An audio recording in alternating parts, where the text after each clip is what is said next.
Ma'am मेरी तो 10 साल की दोस्ती टूट गई। अरे क्यों?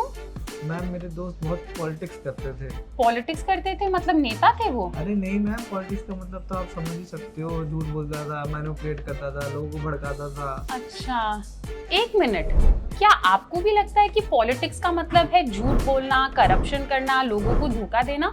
तो ये गलत है। काफी सारे लोगों को लगता है कि पॉलिटिक्स मतलब वो जो पॉलिटिशियन कर रहे हैं, पर ये पॉलिटिक्स का असली मतलब नहीं है। आप जानना चाहते हो पॉलिटिक्स क्या है? तो चलो क्लास में। हेलो बच्चों, वेलकम टू दृष्टि स्कूल। मैं हूं आपकी अनुष्या दीदी। एंड कैसे हैं मेरे सारे स्टूडेंट्स? आई होप आप सब ठीक हो एंड आई ऑल्सो होप कि आप लोग सुपर रेडी हो आज के सेशन के लिए।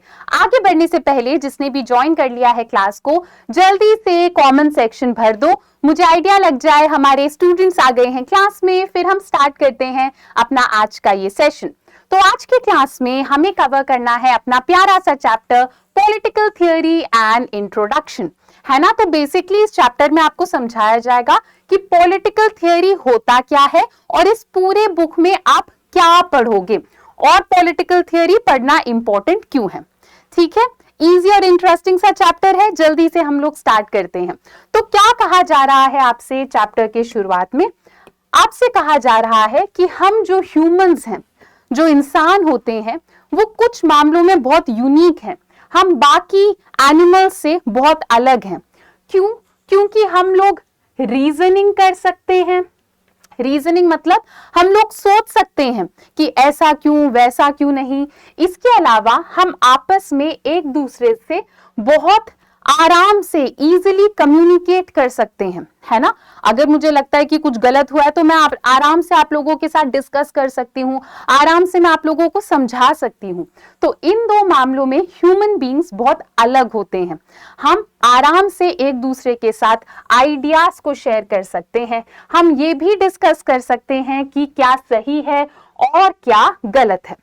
ठीक है, तो पॉलिटिकल थियोरी जो हमारा सब्जेक्ट है ना, इसका ह्यूमन नेचर के साथ एक डीप कनेक्शन है। इस सब्जेक्ट में हम अपने आप से अलग अलग क्वेश्चंस पूछते हैं।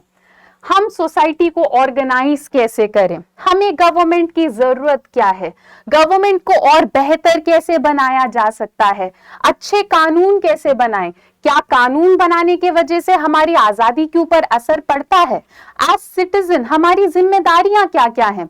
इन सब के बारे में सोचना और इन सारे क्वेश्चंस का सॉल्यूशन निकालना इस सब्जेक्ट का पार्ट है। इसके अलावा जब हम पॉलिटिकल साइंस की बात करते हैं तो कुछ वैल्यूज हैं, कुछ प्रिंसिपल्स हैं जो बहुत जरूरी हैं पॉलिटिकल साइंस में। उन वैल्यूज के बारे में भी हम डिटेल में इस सब्जेक्ट में पढ़ते हैं, जैसे कि फ्रीडम क्या है, इक्वालिटी क्या है, जस्टिस क्या है, ये कॉन्सेप्ट्स आपस में रिलेटेड कैसे हैं, है ना। जैसे अभी तक आप लोग छोटे क्लास में थे तो आपने पढ़ा होगा कि फ्रीडम मतलब आजादी, इक्वालिटी मतलब बराबरी। पर अब आप लोगों ने पॉलिटिकल साइंस लिया है, बड़े क्लास में आ गए हो, तो आपको पूरा पूरा चैप्टर पढ़ाया जाएगा। इक्वालिटी के ऊपर पूरा चैप्टर है, फ्रीडम के ऊपर पूरा आपको चैप्टर पढ़ना रहेगा। और आप अलग अलग पॉलिटिकल थिंकर्स के बारे में भी पढ़ोगे। बहुत पहले के टाइम पे अलग अलग लीडर्स ने क्या कहा, उनके हिसाब से इक्वालिटी क्या था, आप उनके बारे में भी पढ़ोगे। और जो कुछ भी आप पॉलिटिकल थियोरी सब्जेक्ट में पढ़ते हो ना, ऐसा नहीं है कि ये रैंडम टॉपिक्स हैं। ये ऐसे टॉपिक्स हैं जो आज के टाइम पर भी बहुत इंपॉर्टेंट हैं, आज के टाइम पे भी बहुत रिलेवेंट हैं।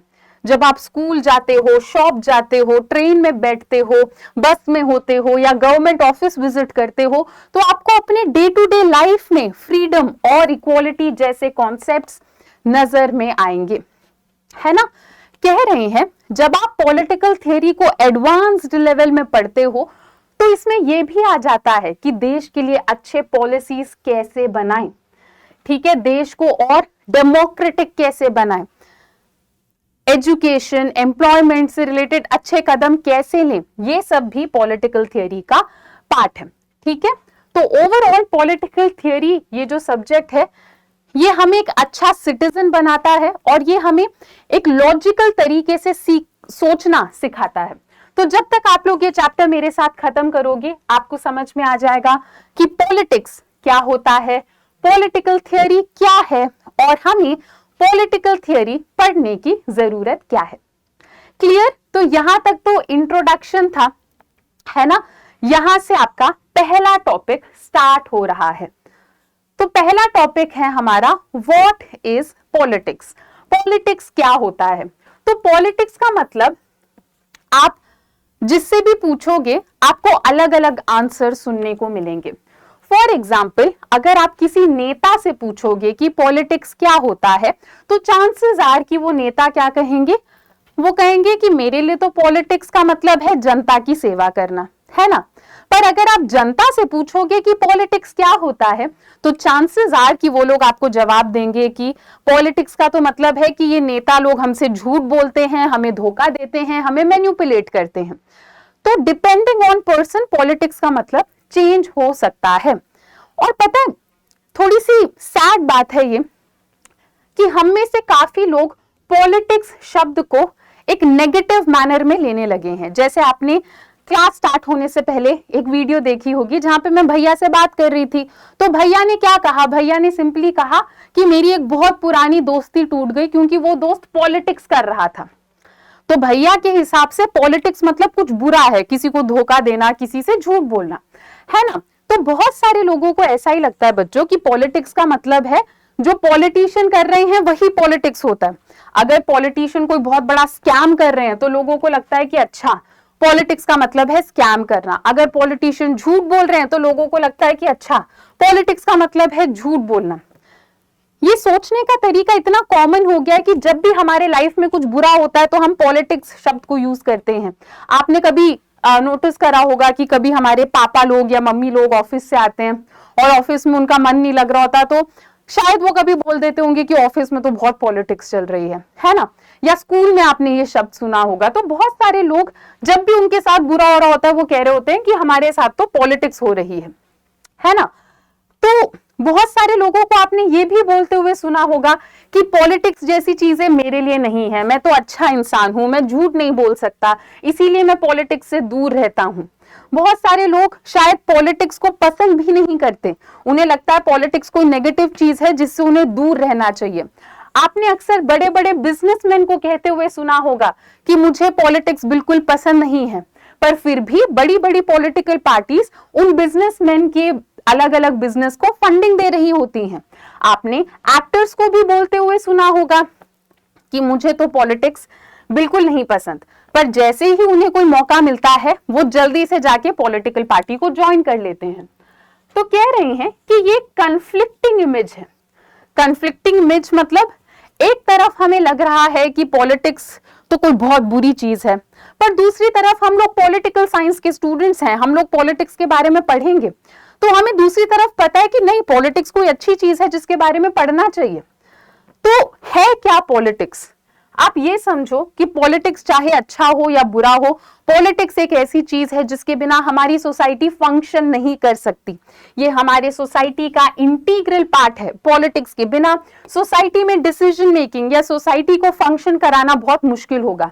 एक बार हमारे गांधी जी ने कहा था कि पॉलिटिक्स एक स्नेक की तरह है। फॉर एग्जाम्पल, मान लो कि कोई इंसान है, उसे एक स्नेक ने जकड़ लिया, पकड़ लिया पूरा, तो अब वो इंसान भाग तो नहीं सकता स्नेक से, स्नेक ने उसे ऑलरेडी पकड़ लिया है। ज्यादा से ज्यादा वो रेसल करके उस स्नेक को हटाने की कोशिश कर सकता है। तो गांधी जी ऐसे ही कह रहे हैं कि पॉलिटिक्स भी कोई एक ऐसी चीज है, आप उससे भाग नहीं सकते, है ना, क्योंकि पॉलिटिक्स एक ऐसी चीज है जो कि हर सोसाइटी को चाहिए होती है day to day decision making के लिए। अगर कोई भी सोसाइटी अपने आप को डेवलप करना चाहती है तो उसे पॉलिटिक्स की जरूरत पड़ेगी। तो क्या होता है, सोसाइटी में सरवाइव करने के लिए हम अलग अलग ग्रुप्स और ऑर्गेनाइजेशंस बनाते हैं। जैसे हमारी फैमिली है, हमारी ट्राइब्स हैं, अलग अलग इकोनॉमिक इंस्टीट्यूशंस हैं। ये सब इसीलिए बनाए जाते हैं ताकि लोग साथ में मिलकर फंक्शन कर सकें, सरवाइव कर सकें। पॉलिटिक्स भी एक ऐसा ही इंस्टीट्यूशन है ना। पॉलिटिक्स भी एक ऐसा ही सिस्टम है जिसकी वजह से गवर्नमेंट फंक्शन कर पाती है। ठीक है, तो क्या होता है बच्चों, हम लोग जब भी पॉलिटिक्स के बारे में डिस्कस करते हैं, हम अक्सर इस चीज के ऊपर बहुत फोकस करते हैं कि गवर्नमेंट कैसे बनी, गवर्नमेंट फंक्शन कैसे करेगी। ये पॉलिटिक्स का मेन फोकस होता है ना। जब भी हम पॉलिटिक्स की बात करते हैं तो हम यही डिस्कस करते हैं, गवर्नमेंट कैसे बनी, गवर्नमेंट क्या काम कर रही है। तो हम गवर्नमेंट को लेकर इतना कंसर्न्ड क्यों रहते हैं? हम हमेशा यही क्यों डिस्कस करते रहते हैं कि गवर्नमेंट क्या कर रही है, गवर्नमेंट क्या नहीं कर रही? क्योंकि गवर्नमेंट जो कुछ भी करेगी उसका असर हमारी लाइफ में पड़ेगा। अगर गवर्नमेंट अच्छे अच्छे पॉलिसीज बनाएगी तो देश में लोग पढ़ेंगे, लोग जॉब करेंगे, देश की तरक्की होगी। पर अगर गवर्नमेंट बुरे पॉलिसीज बनाएगी तो क्या होगा? हमारे देश में करप्शन होगा, हमारे देश में वायलेंस होगा। हो सकता है इतना वायलेंस हो कि स्कूल बंद हो जाए, आप लोग स्कूल ना जा पाओ, कोई बीमार है तो वो हॉस्पिटल नहीं जा पाएगा, है ना? तो गवर्नमेंट जो भी करती है उसका डायरेक्ट रिजल्ट हमारी लाइफ के ऊपर पड़ता है। इसीलिए हम लोग इतना कंसर्न रहते हैं कि गवर्नमेंट क्या कर रही है और गवर्नमेंट क्या नहीं कर रही है। ठीक है, next, on the other hand, अगर गवर्नमेंट अच्छे पॉलिसीज बनाएगी तो देश में लिटरेसी बढ़ेगी, देश में पढ़े लिखे लोग बढ़ेंगे, देश में एम्प्लॉयमेंट बढ़ेगी, है ना? तो गवर्नमेंट के एक्शन का असर हमारे लाइफ के ऊपर पड़ता है। कई बार गवर्नमेंट ऐसी पॉलिसीज जब बना देती है जो हमें अच्छी नहीं लगती, तो ऐसे में क्या होता है, हम लोग गवर्नमेंट के साथ डिसएग्री करते हैं, हम लोग स्ट्राइक करते हैं, हम आवाज उठाते हैं ये बोल के कि गवर्नमेंट को कानून बदलना होगा। तो ये अलग अलग तरीके हैं जिससे हम गवर्नमेंट के खिलाफ आवाज भी उठा सकते हैं। तो पॉलिटिक्स क्या है? पॉलिटिक्स एक ऐसा सिस्टम है जिसके वजह से सोसाइटी में day to day decision making हो पाता है और सबका नजरिया अलग है पॉलिटिक्स को लेकर। पर हाँ, फिर भी पॉलिटिक्स एक ऐसी चीज है जिसके बिना सोसाइटी डेवलप नहीं हो सकती। पॉलिटिक्स में मल्टीपल नेगोशिएशन होते हैं, मतलब बहुत डिस्कशन इन्वॉल्व होता है पॉलिटिक्स में। पॉलिटिक्स में ये भी आ जाता है कि गवर्नमेंट क्या कर रही है या गवर्नमेंट क्या नहीं कर रही, और लोग कैसे रिएक्ट कर रहे हैं गवर्नमेंट के डिसीजन मेकिंग को लेकर, लोग कितना पार्ट ले रहे हैं डिसीजन मेकिंग में, ये भी पॉलिटिक्स में ही आ जाता है। ठीक है, people may be said to engage in political activity whenever they negotiate with each other। तो जब भी आप आपस में बातचीत कर रहे हो देश के डेवलपमेंट के लिए, जब भी आप सोसाइटी में एक्टिवली पार्टिसिपेट कर रहे हो देश के डेवलपमेंट के लिए, तो आप भी पॉलिटिकल एक्टिविटी का डायरेक्टली या इनडायरेक्टली हिस्सा बन जाते हो। क्लियर? चलो, तो यहां से हमारा नेक्स्ट टॉपिक स्टार्ट हो रहा है, What do we study in political theory? हम क्या पढ़ते हैं पॉलिटिकल थियरी में, ये समझने की कोशिश करते हैं। ओके, तो क्या होता है बच्चों, आप अगर अपने आसपास देखोगे तो हमारे देश में और दुनिया में अलग अलग मूवमेंट हो रहे हैं, अलग अलग जगह डेवलपमेंट हो रहा है और हमारी दुनिया में बदलाव भी आ रहा है। तो हमारी दुनिया बदल रही है, पर फिर भी ऐसे कुछ वैल्यूज हैं जो हमेशा हमारे लिए इंपॉर्टेंट रहेंगे, है ना? और उन्हीं वैल्यूज के थ्रू हमारे देश में पॉलिसीज बनते हैं। फॉर एग्जाम्पल, डेमोक्रेसी हमारे लिए एक बहुत इंपॉर्टेंट वैल्यू है, फ्रीडम हमारे लिए एक बहुत इंपॉर्टेंट वैल्यू है, इक्वालिटी भी हमारे लिए एक बहुत इंपॉर्टेंट वैल्यू है। और हर देश को जो भी वैल्यू इंपॉर्टेंट लगता है वो देश उस वैल्यू को अपने संविधान में लिख देती है। जैसे अगर आप अमेरिका का संविधान उठाकर देखोगे तो अमेरिका को जो वैल्यूज इंपॉर्टेंट लगते हैं उन्होंने वो अपने संविधान में डाल दिए। सिमिलरली अगर आप हमारा संविधान उठाकर देखोगे तो हमें जो वैल्यूज इंपॉर्टेंट लगते हैं हमने वो अपने संविधान में लिख दिए हैं। और ये जो कॉन्स्टिट्यूशन जैसे डॉक्यूमेंट्स हैं, ऐसा नहीं है कि ये ओवरनाइट आए हैं, मतलब ऐसा नहीं है कि एक दिन में या एक रात में अचानक से संविधान बन गया। संविधान को बनाने के लिए बहुत टाइम से डिबेट एंड डिस्कशन चल रहे हैं। संविधान को बनाते टाइम अलग अलग पॉलिटिकल थिंकर्स के सोच विचार को भी हमने नजर में रखा। Kautilya, Aristotle, Jean, Rousseau, Karl Marx, Gandhi ji, doctor B.R. Ambedkar, इन सब के वैल्यूज, इन सब के डिस्कशंस को नजर में रखते हुए अलग अलग देश ने अपने कॉन्स्टिट्यूशन में वैल्यूज को ऐड करा। कह रही हैं कि आपको लग रहा होगा कि इतने पुराने लोगों के वैल्यूज के बारे में क्यों सोच रहे हैं। इन लोगों ने भी बहुत पहले बहुत रेलेवेंट चीजों के बारे में डिस्कशन करना स्टार्ट कर दिया था। For example 5th century BC में प्लेटो और एरिस्टोटल, ये लोग अपने बच्चों के साथ, अपने स्टूडेंट्स के साथ डिस्कस करते थे कि क्या राजा रानी का सिस्टम बेटर है या क्या डेमोक्रेसी बेटर है। रूसो, उन्होंने सबसे पहले आर्ग्यू किया था कि फ्रीडम तो फंडामेंटल राइट होना चाहिए हम ह्यूमंस के लिए। कार्ल मार्क्स ने उसके बाद ये आर्ग्यू करा था कि इक्वालिटी मतलब बराबरी उतना ही इंपॉर्टेंट होना चाहिए जितना कि फ्रीडम या आजादी। अगर हम अपने गांधी जी के बारे में बात करें, गांधी जी ने भी फ्रीडम के बारे में बहुत कुछ बोला है और उन्होंने ये सब अपने बुक हिंद स्वराज में लिख दिया है। और अगर हम डॉक्टर B.R. अम्बेडकर की बात करें तो उन्होंने हमेशा से ही शेड्यूल कास्ट और माइनॉरिटी के लोगों के लिए आवाज उठाई है। ठीक है, These ideas find their place in Indian Constitution. इन सारे आइडियाज का जिक्र हमारे संविधान में होता है। Our preamble enshrines freedom and equality.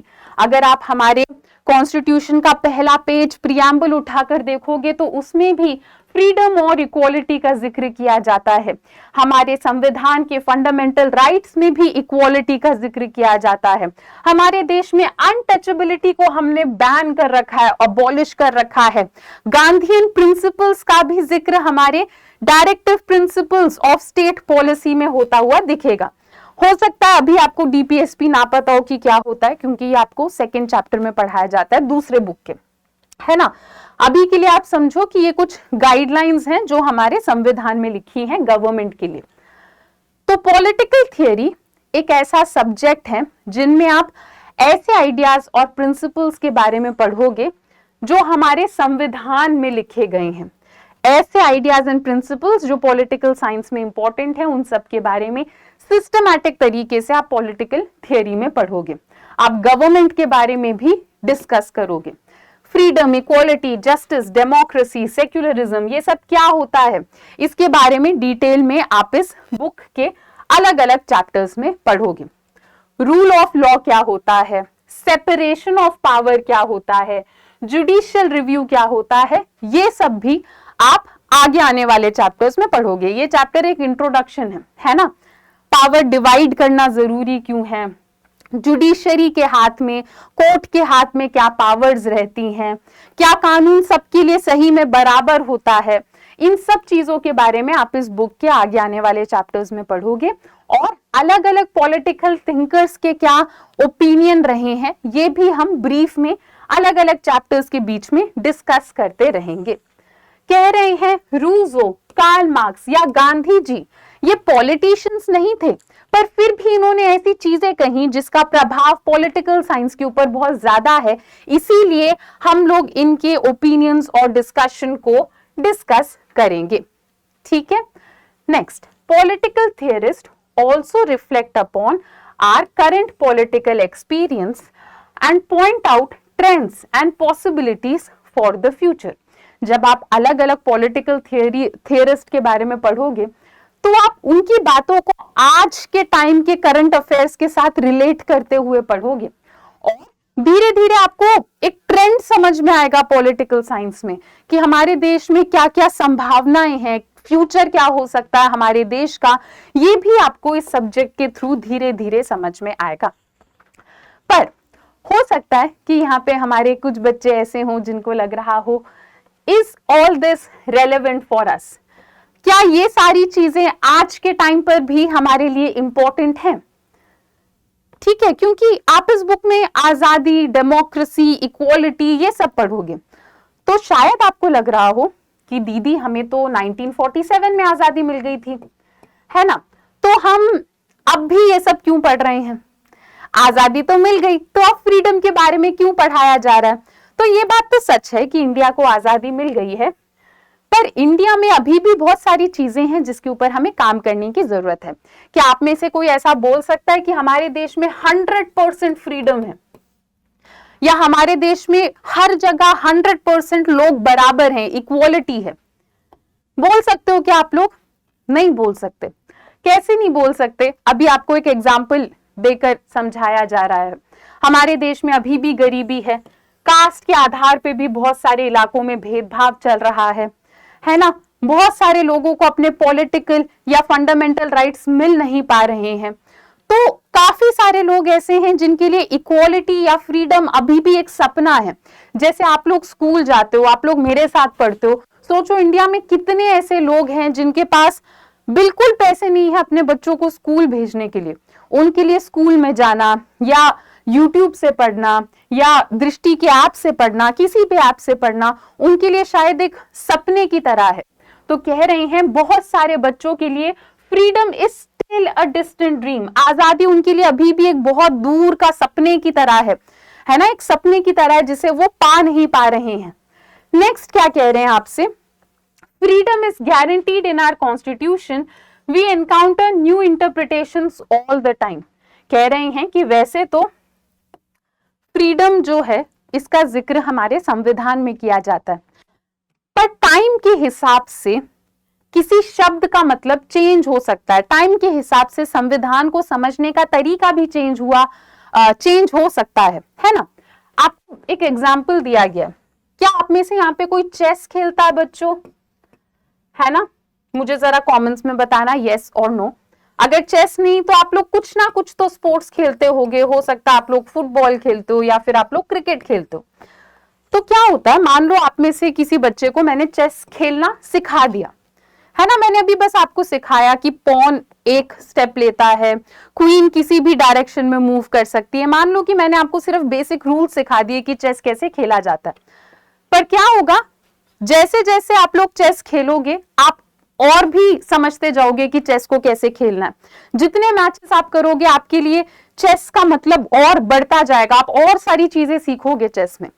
संविधान के साथ भी ऐसा ही होता है, जितना आप लोग अलग अलग सिचुएशन में संविधान को समझने की कोशिश करोगे, हो सकता है टाइम के साथ साथ आप अलग अलग चीजें उसमें समझते जाओ, है ना। इसीलिए पॉलिटिकल थियरी जैसा सब्जेक्ट हमारे लिए बहुत ज्यादा इंपॉर्टेंट है ना। देश में नए हालात आते हैं तो उस हिसाब से हमें संविधान को समझना होता है। जैसे टाइम के साथ साथ राइट टू लाइफ, ये जो हमारा राइट है, टाइम के साथ साथ इसका मीनिंग चेंज होता रहता है। आजकल बहुत सारे राइट्स राइट टू लाइफ के अंडर आ जाते हैं। हमारे पास राइट टू इंफॉर्मेशन भी है ना। तो ऐसे टाइम के साथ साथ हमारे लिए कॉन्स्टिट्यूशन को इंटरप्रेट करने का तरीका चेंज हो सकता है। Fundamental rights guaranteed by our constitution have been amended. जैसे कि बच्चों हमारे पास फंडामेंटल राइट्स हैं अपने संविधान में, है ना, पर फंडामेंटल राइट्स के साथ भी क्या है आपको पता है क्या, एक बार हमने अपने फंडामेंटल राइट्स को चेंज करा था। राइट टू प्रॉपर्टी हमारा एक फंडामेंटल राइट हुआ करता था, हमने उसे हटा दिया था फंडामेंटल राइट से। आज के टाइम पे वो फंडामेंटल राइट का पार्ट नहीं है। तो ये इस चीज का एग्जांपल है कि कैसे टाइम के साथ साथ संविधान भी चेंज होता है, और हो सकता है अलग अलग सिचुएशन में हमें लगे कि हमें संविधान को चेंज करने की जरूरत है। तो अपना नेक्स्ट टॉपिक क्या है, thirdly as our world changes we may discover new dimension of freedom. कह रहे हैं जैसे जैसे दुनिया बदलती है हमारे लिए भी फ्रीडम या इक्वालिटी का मतलब चेंज हो जाता है ना। आपको बता रहे हैं कि आज के टाइम पे टेक्नोलॉजी बहुत तेजी से बढ़ रही है ना, और टेक्नोलॉजी के बारे में भी अगर आप अलग अलग चीजें सोचो तो हमारे देश में भी बहुत सारी दिक्कतें हैं। जैसे हम लोग टेक्नोलॉजी यूज करते हैं, तो ये भी तो हो सकता है ना कि अलग अलग टेररिस्ट ग्रुप टेक्नोलॉजी को यूज करके अपने क्रिमिनल एक्टिविटीज को बढ़ाने की कोशिश करें, है ना। This means information we give about ourselves online to buy goods और सर्विसेज मस्ट बी प्रोटेक्टेड। कह रहे हैं कि हम लोग इंटरनेट में इतनी सारी इंफॉर्मेशन डालते हैं, जैसे अगर आप कुछ ऑर्डर कर रहे हो ऑनलाइन तो आप अपना नाम, फोन नंबर और एड्रेस डालोगे, क्या ये सारा इंफॉर्मेशन सेफ है ना। तो जो नेटिजन्स होते हैं, नेटिजन्स मतलब वो सारे लोग जो इंटरनेट को यूज कर रहे हैं, अक्सर हमें पसंद नहीं होता अगर गवर्नमेंट हमारे यूसेज को ज्यादा रेगुलेट करे, है ना। तो अक्सर जो नेटिजन्स हैं उन्हें गवर्नमेंट का इंटरफेरेंस ज्यादा पसंद नहीं होता। पर अगर आप सेफ्टी पॉइंट ऑफ व्यू से सोचो तो क्या गवर्नमेंट को अलाउड होना चाहिए कि वो हमारी ईमेल्स रीड कर पाए। फॉर एग्जाम्पल कल को क्या गवर्नमेंट ऐसा कोई कानून बना सकती है कि आप स्ट्रेंजर्स को ईमेल नहीं भेज सकते। अगर अलग अलग चैट में दो लोग कुछ डिस्कशन कर रहे हैं तो क्या ऐसे में गवर्नमेंट उस चैट को रीड कर सकती है। क्या लोगों को अलाउड होना चाहिए अपने प्रोडक्ट्स का एडवर्टाइजमेंट करना अलग अलग सोशल मीडिया प्लेटफॉर्म में, है ना। तो पॉलिटिकल थियरी एक ऐसा सब्जेक्ट है जहां पर हम ऐसे अलग अलग क्वेश्चन जो कि पॉलिटिक्स से रिलेटेड इंपॉर्टेंट है वो पूछते हैं और समझने की कोशिश करते हैं। क्लियर बच्चों यहां तक। अब आप लोगों की जो एनसीईआरटी है वहां पर एक ब्लू बॉक्स में सोक्रेट्स की कहानी बता रखी है, तो हम उसे भी कवर करते हुए चलेंगे। तो आपको बता रहे हैं कि ग्रीस में सोक्रेट्स रहते थे और सोक्रेट्स को अक्सर वाइजेस्ट मैन बोला जाता था, सबसे वाइज मैन उनको बोला जाता था। तो क्या कह रहे हैं, he was known for questioning and challenging popularly held belief in society. Society में जो भी रिचुअल्स होते थे, सोसाइटी में लोगों के जो भी विश्वास होते थे, सोक्रेट्स उन चीजों पे अक्सर सवाल उठाते थे कि ऐसा क्यों, वैसा क्यों नहीं, ये क्यों, वो क्यों नहीं, ऐसे वो अलग अलग सवाल उठाया करते थे। एक बार एथेंस में राजा इतने परेशान हो जाते हैं सोक्रेट्स से कि सोक्रेट्स को मार दिया जाता है। ठीक है, अब सोक्रेट्स के एक स्टूडेंट थे जिनका नाम था प्लेटो। तो प्लेटो क्या करते हैं, वो एक बुक लिखते हैं और उनके बुक का नाम था द रिपब्लिक। तो जैसे बुक में कैरेक्टर्स होते हैं, किरदार होते हैं, तो द रिपब्लिक बुक में उन्होंने कैरेक्टर बनाया और उस कैरेक्टर को उन्होंने अपने टीचर का नाम दे दिया, सोक्रेट्स। तो इस बुक में ये कैरेक्टर सोक्रेट्स क्या करता था, ये अलग अलग लोगों से बात करते थे और लोगों के प्रॉब्लम्स का लॉजिकल सॉल्यूशन देते थे। जैसे एक बार जब सोक्रेट्स के पास कुछ लोग आए तो सोक्रेट्स ने उन्हें बहुत लॉजिकल तरीके से जस्टिस का मतलब समझा के दिखाया। ठीक है, चलो, तो सोक्रेट्स क्या करते हैं, वो लॉजिक और रीजनिंग यूज करके अपना पॉइंट ऑफ व्यू समझाते हैं। और इस बुक में अक्सर क्या होता था कि सोक्रेट्स लोगों को अलग अलग तरीके से, लॉजिकल तरीके से चीजों को सिखा रहे हैं, समझा रहे हैं। Next, putting political theory to practice, इस टॉपिक पर आ जाओ। ओके, तो कह रहे हैं कुछ शब्द ऐसे हैं जो कि आप पॉलिटिकल साइंस में बहुत ज्यादा सुनते रहते हो। For example, freedom, equality, citizenship, justice, development, nationalism, secularism और ये सब। आपको एक एक लाइन में इसका मतलब पता होगा, पर डिटेल में आपको इन शब्द का रियल मतलब नहीं पता होगा।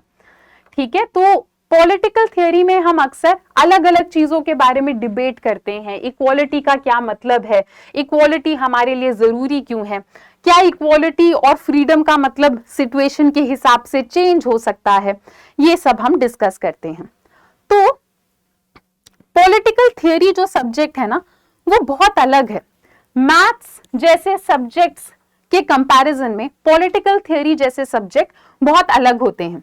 कैसे अलग होते हैं, चलो मैं आपको समझा कर आती हूँ। मैथ्स जैसे सब्जेक्ट में और पॉलिटिकल साइंस जैसे सब्जेक्ट में एक फर्क है। जैसे मैथ्स में हर क्वेश्चन का फिक्स्ड आंसर होता है। दिखाऊं कैसे, तो ये रहा क्वेश्चन। तो श्वेता मैम, क्या आपको पता है कि 10 + 10 क्या होता है? मैम, इतना इजी सवाल, 20 ऑफ कोर्स। चलो एक और टीचर से पूछ के आते हैं, 10 + 10 क्या होता है? 20। देखा, तो सब लोग 20 ही बता रहे हैं आंसर। आपको भी 20 लग रहा होगा, तो 20 ही राइट आंसर है, क्योंकि मैथ्स में सारे राइट आंसर्स फिक्स्ड होते हैं, पर पॉलिटिकल साइंस में ऐसा नहीं है। फॉर एग्जाम्पल, अगर मैं आपसे पूछूं इक्वालिटी का क्या मतलब है, हो सकता है कुछ बच्चे बोलें कि इक्वालिटी का मतलब है कि गरीब एंड पुअर के बीच में भेदभाव ना हो सकता है कि कुछ और बच्चे बोले कि नहीं मैम, इक्वालिटी का मतलब ये है कि लड़कियों और लड़कों को सेम अपॉर्चुनिटीज मिले। दोनों के आंसर्स अलग हैं, पर दोनों के आंसर सही हैं, क्योंकि पॉलिटिकल साइंस एक ऐसा सब्जेक्ट है जो अलग अलग ह्यूमंस के ओपिनियंस के ऊपर बेस्ड है। तो पॉलिटिकल साइंस में राइट आंसर अलग हो सकते हैं। तो अब आप लोगों को आ गया समझ कि मैथ्स और पॉलिटिकल थ्योरी जैसे सब्जेक्ट बहुत अलग हैं। मैथ्स में हर चीज का फिक्स्ड आंसर है, और क्योंकि पॉलिटिकल थ्योरी एक ऐसा सब्जेक्ट है जो ह्यूमंस के ओपिनियन से बहुत ज्यादा कनेक्टेड है, तो पॉलिटिकल थ्योरी में एक ही चीज के अलग अलग आंसर हो सकते हैं। इनफैक्ट पॉलिटिकल थ्योरी में एक चीज को समझने के लिए बहुत लेयर्स में आपको सोचना पड़ता है। जैसे अगर हम इक्वालिटी की बात करें, है ना, तो मान लो ये कोई शॉप है जहाँ पे फार्मेसी है, आप मेडिसिन लेने आए हो और यहाँ पे लोग लाइन में खड़े हैं, है ना, तो क्या होगा अगर इनमें से कोई लाइन काट के आगे चला जाए, तो हम लोगों को ऑब्वियसली बुरा लगेगा, है ना, हमें लगेगा हमारे साथ गलत हो रहा है, हम लोग इतने टाइम से सेम लाइन में खड़े हैं, लाइन काट के आगे कैसे आ गए। सिमिलरली मान लो यहाँ पे दूसरी कोई लाइन लगी हुई है, पर ये जो लाइन है, ये लाइन सिर्फ सीनियर सिटीजन्स के लिए है या डिसेबल्ड लोगों के लिए है, और अगर ये लाइन हमसे ज्यादा तेजी से चल रही हो तो हमें बुरा नहीं लगेगा, हमें समझ में आएगा कि हाँ ये लाइन अलग है, ये सीनियर सिटीजन्स के लिए है। ठीक है, अब सोचो इन सारे शॉप और इन सारी सिचुएशन से कहीं बहुत दूर कुछ लोग ऐसे भी होंगे जो इतने गरीब हैं या जो इतने डिसएडवांटेज्ड हैं कि उनके घर में अगर कोई बीमार होगा तो वो उस बच्चे को हॉस्पिटल नहीं ले जा पाएंगे या वो मेडिसिन तक नहीं खरीद पाएंगे, है ना। तो उस बच्चे के लिए तो इस लाइन तक आना भी एक बहुत बड़ा सपना है। तो जब आप इक्वालिटी या फ्रीडम की बात करते हो तो आपको ऐसे अलग अलग नजरिए से समझना होगा इक्वालिटी को। पॉलिटिकल थियरी सब्जेक्ट में हम यही करते हैं, अलग अलग लेयर्स में हम एक टॉपिक को समझने की कोशिश करते हैं। तो यही जो एग्जाम्पल मैंने आपको समझाया, यही एग्जाम्पल यहाँ पे लिखा हुआ है, ठीक है। चलो, तो ये तो शॉप का एग्जाम्पल हो गया। अब यहाँ पे आपको एक और एग्जाम्पल दे रखा है, ये एक स्कूल का एग्जाम्पल है। आप में से बहुत सारे बच्चे हैं जो स्कूल जाते हैं, है ना, और यहाँ पे हमारे साथ भी पढ़ते हैं। सोचो कितने सारे ऐसे बच्चे हैं जो स्कूल तक नहीं जा पाते, उनके लिए स्कूल जाना ही एक बहुत बड़ा सपना है ना। तो यहाँ पर भी हमें दिखता है कि हमारे देश में अभी इक्वालिटी नहीं आई है।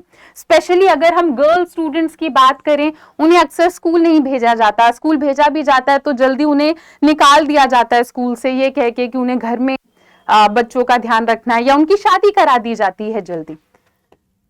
ओके, हालांकि हमारे संविधान में ये लिखा गया है कि हम सबके पास एजुकेशन का राइट है, पर रियलिटी ये है कि ये राइट भी 100% तरीके से इम्प्लीमेंट नहीं हो पा रहा है। तो इसीलिए सोसाइटी में इक्वालिटी एक बहुत ही कॉम्प्लेक्स कॉन्सेप्ट होता है ना। If we suffer from some disability we want special provision, when we can not even afford basic need, equal opportunity is not enough. कह रहे हैं कि हम सबको बराबर अपॉर्चुनिटी चाहिए। अगर कोई डिसेबल्ड है या अगर किसी को कोई भी दिक्कत है तो उन्हें स्पेशल प्रोविजन मिलना चाहिए। पर कितने सारे ऐसे लोग हैं जो बेसिक चीजें भी अफोर्ड नहीं कर सकते, तो आप उन लोगों को बराबर अपॉर्चुनिटी कैसे दोगे? We must be enable to go to school और get help through proactive measure. This requires some agency be made responsible to ensure fairness. तो अभी मैंने आपसे पूछा, जो लोग स्कूल नहीं जा सकते, जो हॉस्पिटल नहीं जा सकते, हम उनकी मदद कैसे कर सकते हैं? तो आपके दिमाग में शायद आया होगा कि गवर्नमेंट स्कूल और गवर्नमेंट हॉस्पिटल इसीलिए बनाए गए हैं। तो हमें किसी एक ऑर्गेनाइजेशन की जरूरत है जो इस चीज का ध्यान रखे कि हमारे देश में सबको बराबर अपॉर्चुनिटी मिले, है ना, जो इस चीज का ध्यान रखे कि हमारे देश में अनजस्ट कुछ ना हो, है ना, फेयरनेस हो, सब लोगों को अपॉर्चुनिटी मिले। और यही काम हमारे देश में हमारी गवर्नमेंट करती है। So we started with what is meant for ourselves. तो अभी इस बुक में हमने पहले समझा इक्वालिटी हमारे लिए क्या है, फिर हमने दूसरों के बारे में भी सोचा कि उनके लिए इक्वालिटी क्या है, सीनियर सिटीजन्स के लिए, गरीब लोगों के लिए इक्वालिटी क्या है। तो पॉलिटिकल थियरी में आप ये समझोगे कि अलग अलग शब्द में बहुत सारे लेयर्स होते हैं। अलग अलग पॉलिटिकल थियरिस्ट इन्हीं टॉपिक्स के बारे में डिटेल में डिबेट करते हैं और समझने की कोशिश करते हैं कि इक्वालिटी, फ्रीडम जैसी चीजें क्या होती हैं। तो पॉलिटिकल थियरिस्ट क्या डिस्कस करते हैं? इक्वालिटी कब हमारे लिए काफी होगी, किस केस में लोगों को स्पेशल ट्रीटमेंट मिलना चाहिए, स्पेशल ट्रीटमेंट किस हद तक मिलना चाहिए। Should poor children be given mid day meals, क्या गरीब बच्चों के लिए मिड डे मील स्कीम होना चाहिए। इन सारे क्वेश्चंस के बारे में पॉलिटिकल थियरी में डिस्कस किया जाता है। और ये जो सारे टॉपिक्स हैं ना, ये बहुत प्रैक्टिकल टॉपिक्स हैं। मतलब ये सारे ऐसे टॉपिक्स हैं जो आपको डे टू डे लाइफ में देखने को मिलेगा। इक्वालिटी, फ्रीडम, ये सब ऐसी चीजें हैं जो आपको डे टू डे लाइफ में देखने को मिलेगा। और ये ऐसे प्रिंसिपल्स हैं जो देश में पॉलिसी बनाते टाइम, एजुकेशन या एम्प्लॉयमेंट से रिलेटेड पॉलिसीज बनाते टाइम भी ये वैल्यूज हमारे लिए बहुत इंपॉर्टेंट होते हैं। ठीक है। So also is the case of other concept. तो अभी हमने इक्वालिटी का एग्जाम्पल लिया, पर इक्वालिटी के अलावा और भी कॉन्सेप्ट हैं जो डे टू डे लाइफ में हमें काम आते हैं। तो अगर आप इस बुक का इंडेक्स उठाकर देखो तो बुक के इंडेक्स में आपको चैप्टर के नाम देखने को मिलेंगे। चैप्टर के नाम में क्या है, आप इन सारे कॉन्सेप्ट्स के बारे में आगे आने वाले चैप्टर्स में मेरे साथ पढ़ोगे। Freedom, citizenship, rights, development, justice, equality, nationalism, secularism, ये सब हम डिस्कस करेंगे। Next, why should we study political theory, हमें पॉलिटिकल थियरी क्यों पढ़ने की जरूरत है। तो क्या आपको ऐसा लग रहा है बच्चों की पॉलिटिकल थियरी तो उनको पढ़ना चाहिए जो आईएएस बनना चाहते हैं या जो पॉलिटिकल साइंस पढ़ाना चाहते हैं या जो पॉलिसीज बनाना चाहते हैं, हो सकता है आपको लग रहा हो कि ये ऐसा सब्जेक्ट है जो लॉयर्स को पढ़ना चाहिए, हमें स्कूल में ये सब क्यों पढ़ाया जा रहा है। तो क्या आपको मैथ्स याद है? मुझे तो नहीं पसंद मैथ्स, ठीक है, आपको पसंद है या नहीं मुझे कमेंट्स में बताना। तो क्लास 10th तक हम सबने मैथ्स पढ़ी है ना। 11th 12th में ऑप्शनल था, आप में से कुछ लोगों ने मैथ्स लिया होगा, कुछ ने नहीं लिया होगा। तो 10th तक हमने मैथ्स क्यों पढ़ा? क्या मैथ्स आपने इसीलिए पढ़ा क्योंकि आपको इंजीनियर बनना था? नहीं, मैथ्स हमने इसीलिए पढ़ा क्योंकि ये एक ऐसा सब्जेक्ट है जो कि हमें डे टू डे लाइफ में बहुत ज्यादा काम आता है। सेम पॉलिटिकल थियोरी के साथ है। इसे इसीलिए मत पढ़ो क्योंकि कल आपको आईएएस बनना है या लॉयर बनना है। ये एक ऐसा सब्जेक्ट है जो हर सिटीजन के काम आता है। कल को जब आप लोग थोड़े बड़े हो जाओगे तो आपको वोटिंग राइट्स मिलेंगे, तो आपके ऊपर ये रिस्पॉन्सिबिलिटी होगी कि आप देश के लिए सही डिसीजन लो और सही इंसान को, सही पार्टी को वोट दो, है ना। तो बहुत जरूरी है कि आपके अंदर ये स्किल्स डेवलप किए जा सके कि आप सही तरीके से, रैशनल तरीके से डिसीजन ले पाओ। आप में से बहुत सारे बच्चे हो सकता है कभी ग्राम सभा में पार्टिसिपेट करें, या आजकल तो सोशल मीडिया का जमाना है, हो सकता है आप सोशल मीडिया में कहीं पर अपने व्यूज बताओ।